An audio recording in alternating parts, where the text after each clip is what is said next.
One of the best recipes in the world you may not have heard of is called gâteau invisible, which means invisible cake. Why is it invisible? You take 2.5 pounds of apples, about the same number you'd use for apple pie, except put into a loaf pan. You get almost invisible layers because the apples are so thin. So it has the wonderful fruit flavor of an apple pie because it's packed with apples, but then it's baked in a loaf pan, so it's so easy to do, you don't have to make pie crust. Okay, let's talk about mandolins. This entire recipe is about one thing, which is slicing apples, 2.5 pounds of apples really thinly. You cannot do this with a knife. You absolutely need a mandolin. Ben Reiner is really our favorite. Medical disclaimer. We highly recommend you get a glove, one of those metallic gloves when you do this, and or use this. The manufacturer would not suggest you do this with your bare hand. What you're trying to do is get down to the core on all 4 sides, right? How many of you watching this are getting sick to your stomach? That's what I really want to know, because you're just waiting for me to bleed profusely, right?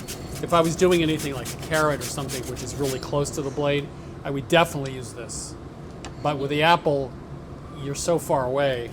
Famous last words. I didn't kill myself. Excellent. The first step is to take eggs and sugar, and we're going to beat them for a few minutes until it's nice and fluffy and light. We've incorporated a lot of air into this, which is what's going to help it rise in the oven. And now we're going to add the dry ingredients. Just a cup of flour. We have allspice, cardamom, cinnamon, nutmeg. They go in. Salt and baking powder. So when we add dry ingredients to batter, we do it pretty low. We'll add about half of it.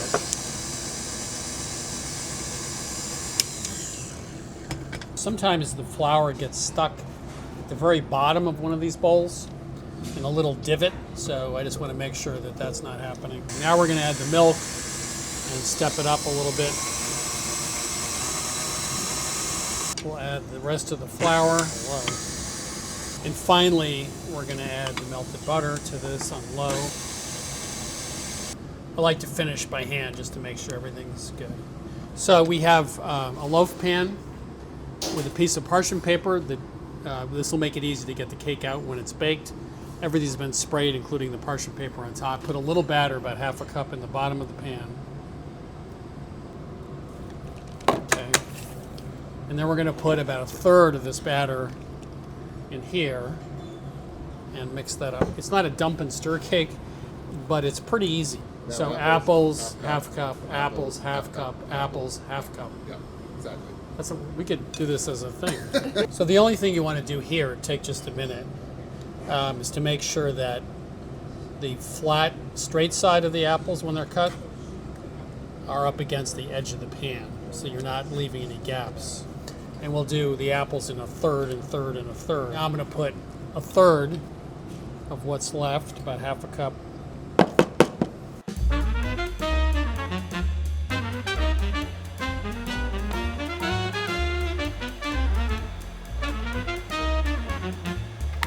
$375 oven for, this is a long baking time, 80 to 90 minutes.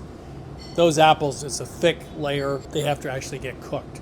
This looks super good, and it was super easy. So these are the invisible layers. The apples are so thinly sliced. It looks like you get a millefeuille, like 1,000 layers. I like to serve this with whipped cream. Sometimes I'll do half creme fraiche or mascarpone, half cream. Just a little bit of sugar, and whip that up, and you get that little tang to it. So this is a caramel that has a little allspice in it. You know the expression "too good to eat"? There's never anything that's too good to eat. But if there was, this is pretty good looking.